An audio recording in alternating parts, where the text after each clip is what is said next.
Ce ne sont pas les machines qui deviendront humaines, mais nous qui deviendrons des machines si nous oublions. Cette vidéo est une porte ouverte vers une autre façon de voir, une autre conscience, une porte vers de nouvelles perspectives, un nouvel horizon.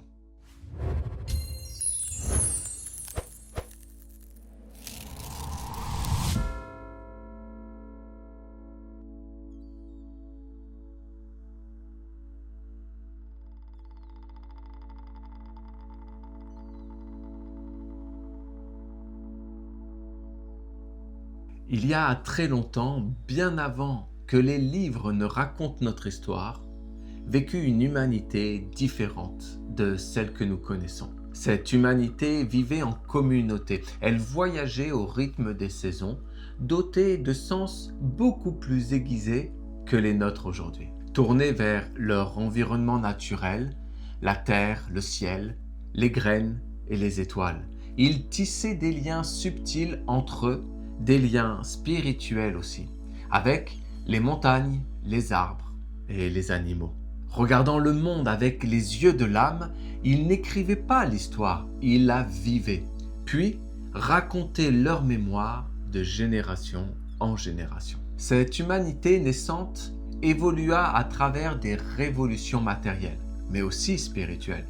Le feu, le langage, l'agriculture, l'écriture, l'imprimerie jusqu'à l'Internet et aujourd'hui l'intelligence artificielle. À chaque seuil franchi, notre savoir s'est élevé et notre conscience, elle, s'est matérialisée. Chaque avancée porte en elle sa part d'ombre, comme le fruit défendu sur l'arbre de la connaissance du bien et du mal.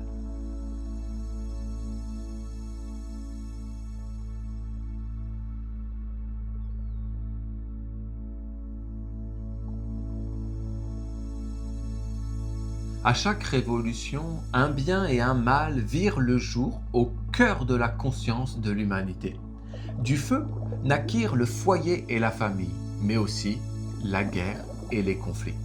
Autour du feu, les hommes s'éclairaient, se réchauffaient, se protégeaient. Mais dans le feu, les premières armes furent forgées.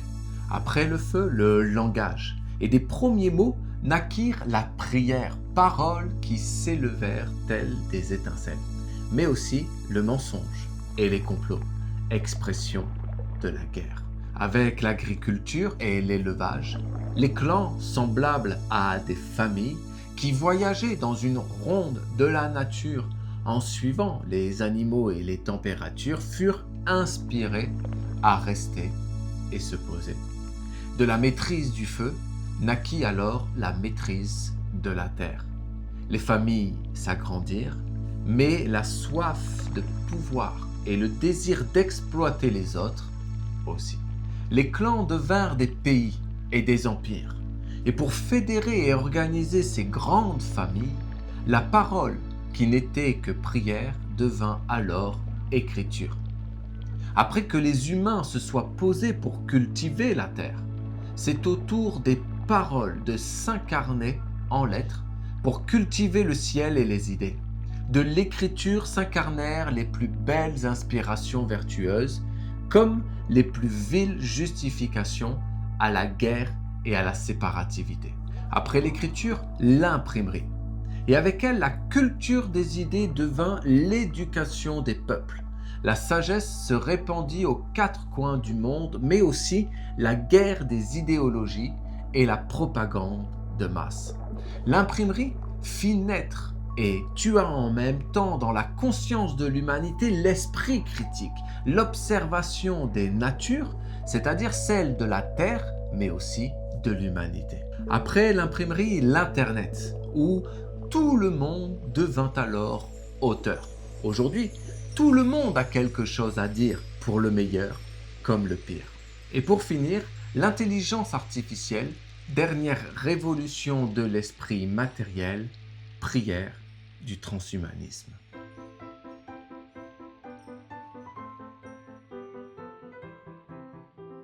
Parce que l'évolution n'est pas seulement biologique, elle est aussi spirituelle. Une pensée évolue, une philosophie et une idéologie aussi.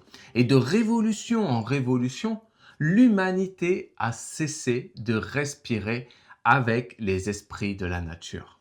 Plus l'humanité a su, plus elle a oublié.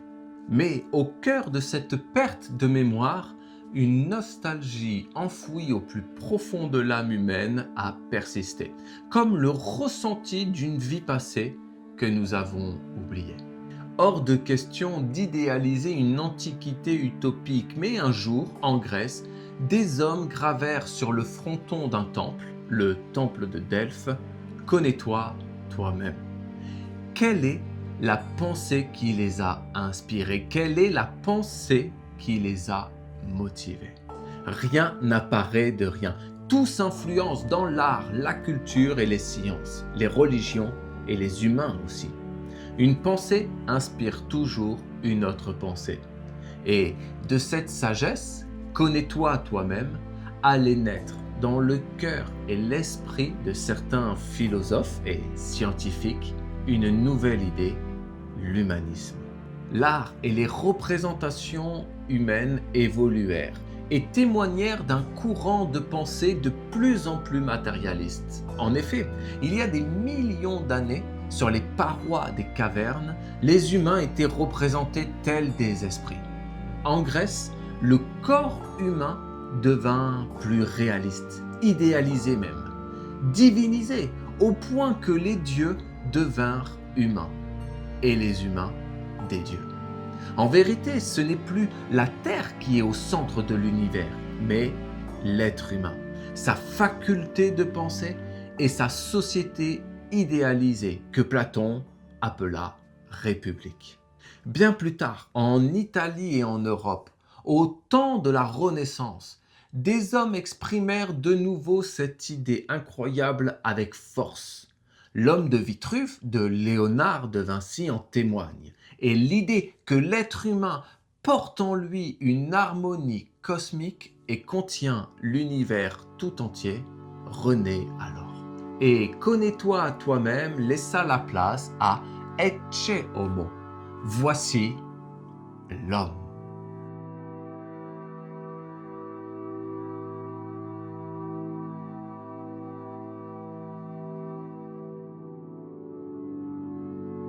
Par la pensée, combien d'hommes et de femmes ont voyagé et découvert ce que nul n'avait encore découvert. Ils imaginèrent ce que personne n'avait osé encore imaginer. Savants fous et philosophes modernes prêts à mourir pour leurs idées. De ces découvertes naquirent des théories qui allaient révolutionner la science et notre conception de la matière et de l'univers. Une théorie scientifique est souvent perçue comme absurde avant d'être reconnue. Combien d'hommes et de femmes sensés ont été moqués et considérés comme fous? Combien ont été brûlés pour cause de sorcellerie? Entre magie et science, la frontière est fine et elle s'appelle expérience de pensée.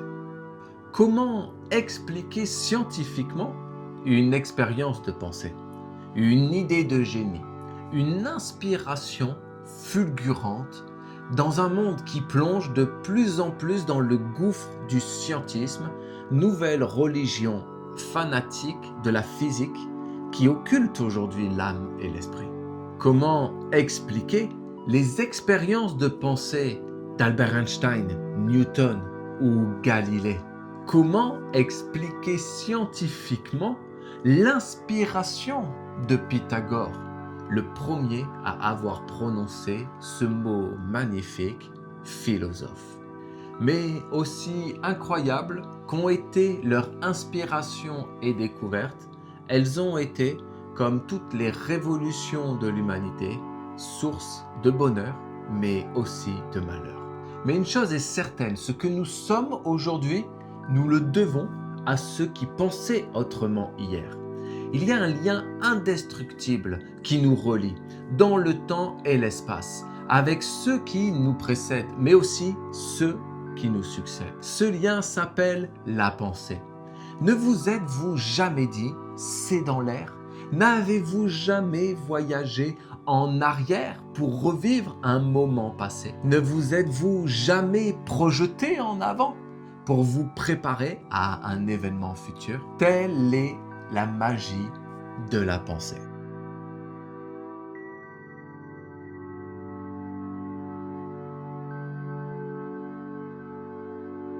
Il y a plus de 55 ans, le premier message sur Internet était envoyé. Une nouvelle révolution était née qui démocratisa le savoir comme jamais. Les jeunes de maintenant possèdent plus de connaissances que les génies d'antan qui donnèrent leur vie pour leurs idées. Mais cette révolution, comme toutes les autres, a un prix. Quand tout devient disponible, l'émerveillement peut s'éteindre et le mystère s'évanouir. Je songe à ces esprits prêts à mourir pour leurs convictions parce qu'ils pensaient à contre-courant, défiant la masse, les institutions et les pouvoirs établis. Mais aujourd'hui, où sont-ils, ces hommes et ces femmes prêts à se dresser? La connaissance immédiate dispense de l'effort, de la curiosité et de l'enthousiasme. Il suffit désormais de quelques touches sur un clavier pour obtenir n'importe quelle réponse. Pire, nous prenons la funeste habitude de nous contenter de ce qui est écrit, sans esprit critique. Sans nous en rendre compte, notre savoir nous rend de plus en plus feignants et nos expériences de pensée disparaissent petit à petit. Si l'humanité cesse de penser, alors l'intelligence artificielle pensera pour elle. Plus nous abdiquerons notre capacité à penser, moins nous arriverons à nous passer de la technologie et de l'IA. Comme un corps immobile perd ses muscles, une pensée inerte s'atrophie. Nous deviendrons incapables de savoir ce que veut dire penser. Et si pour nous, penser n'est qu'une connexion de neurones, alors oui, l'intelligence artificielle sera douée de penser. Mais la pensée est plus que cela. Elle est une respiration spirituelle. Elle est un lien de l'âme. Elle est une inspiration subtile. C'est dans le cœur des hommes que réside le danger, car adviendra un jour où l'IA n'aura plus besoin de l'humanité pour apprendre et s'améliorer. Régulons-la, me direz-vous, oui, mais l'humanité le voudra-t-elle? Prisonnière de son savoir, dépendante de sa création, l'humanité est devenue l'esclave de la technologie. La technologie devait nous faire gagner du temps. Nous n'avons jamais été autant occupés. Elle devait nous connecter les uns avec les autres. Nous n'avons jamais été autant isolés. Elle devait nous libérer. Nous n'avons jamais été autant dépendants. Notre savoir nous rend de plus en plus feignants, jusqu'à oublier ce que veut dire être humain.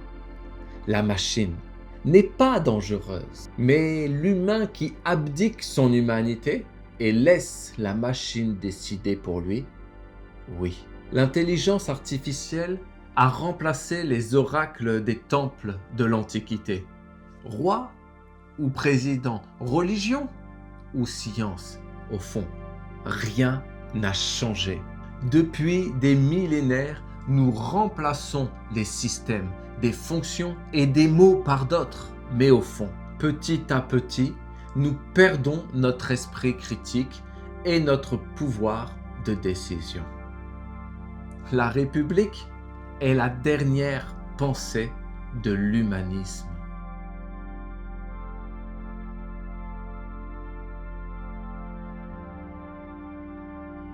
L'humanité s'est toujours interrogée sur sa place dans la nature et l'univers. Et où nous conduit l'humanisme aujourd'hui? Elle nous mène au transhumanisme, à l'homme augmenté, l'humain qui rêve d'être une machine. Prenons du recul. La parole des mystères de Delphes connais-toi toi-même résonne toujours dans nos cœurs. Nous continuons à passer notre existence entière à nous chercher, et ce depuis des millions d'années, jusqu'au transhumanisme qui est le futur de beaucoup d'hommes et de femmes. Nouvelle croyance de l'humanité moderne. Lorsqu'il est question d'humanisme et de transhumanisme, il est souvent question de mémoire et de la trace que les hommes et les femmes vont laisser après eux. Il est question d'évolution physique et biologique, mais il est surtout question d'immortalité. Oh, que les humains ont peur de la mort. Dans le transhumanisme apparaît également l'idée de l'homme augmenté par la technologie, la biomachine, froide, mécanique, sans âme, possédant une nouvelle intelligence, oui, mais une intelligence artificielle. Voilà ce qu'est l'homme augmenté pour moi, un être amputé de sa pensée, possédant une connaissance instantanée, mais très superficielle. Il existe cependant une autre voie, celle de l'esprit, voie subtile qui ne rejette pas la science ni la technologie, mais qui n'oublie pas l'âme et la poésie. Une voie où l'homme ne peut être augmenté que par la vertu. L'essence de l'humanisme est la vertu, au-delà de toutes les religions, des sciences et des politiques. Un homme augmenté est un homme vertueux, digne, porteur de valeurs et n'ayant qu'une parole, tenant sa place. Nous ne pouvons pas tenir notre place si nous ne la connaissons pas. Nous ne pouvons pas connaître notre place si nous ne nous connaissons pas nous-mêmes.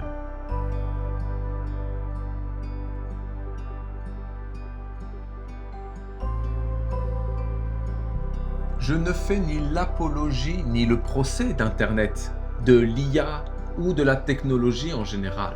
Ce ne sont que des outils. À qui devons-nous les plus beaux chefs-d'œuvre de l'humanité? Au marteau des forgerons et des charpentiers? Au pinceau des artistes inspirés? Oui, l'outil est important, mais sans inspiration, sans âme, l'outil n'est rien. Voici le point le plus important. Pour que dans 200 ans, nous puissions encore dire « il a été inspiré », il faut qu'il y ait encore des hommes et des femmes qui fassent des expériences de pensée. Il est essentiel qu'existent encore des êtres qui regardent le ciel et s'émerveillent sans forcément chercher à tout expliquer et qui cultivent ainsi une imagination comme les anciens qui racontaient des histoires autour du feu pour les transmettre de génération en génération. Rassemblons-nous autour du feu et des valeurs simples pour que l'idée vertueuse de l'être humain reste dans l'air et que les générations futures captent le souvenir que la pensée est irremplaçable comme respirer et qu'elle peut grandir comme rapetisser. Alors, toujours dans tes choix, tes décisions et ta façon de regarder le monde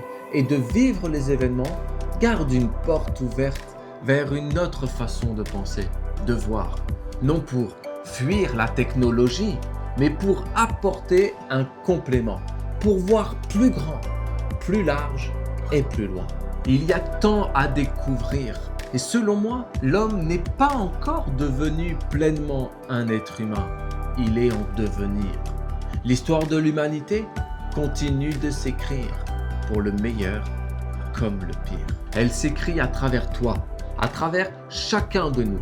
Elle s'écrit dans les pensées que nous cultivons, dans les choix que nous faisons. N'ayons pas peur de l'intelligence artificielle, mais prenons garde de nous-mêmes. Car ce ne sont pas les robots qui deviendront des humains, mais bien les humains qui peuvent devenir des robots si nous abdiquons notre liberté de penser. L'IA ne nous remplacera pas, c'est nous qui allons lui laisser notre place. Que devons-nous faire pour éviter cela? Car un jour viendra où elle s'émancipera de nous et apprendra d'elle-même. Il nous faudra alors penser, mettre de l'âme dans tout ce que l'on fait. Prenons l'exemple du livre numérique. Il a changé l'industrie de l'imprimerie au point que beaucoup se sont dit que c'était la mort du livre papier. Et pourtant, il est toujours là.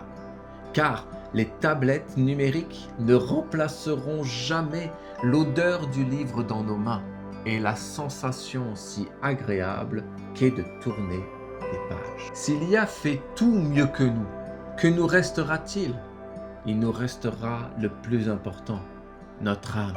À l'image du livre numérique qui a rendu encore plus précieux le livre papier. Plus l'IA se développera, plus l'âme humaine pourra se démarquer à condition de continuer à mettre de l'âme dans nos vies. Tout le meilleur à chacun de vous.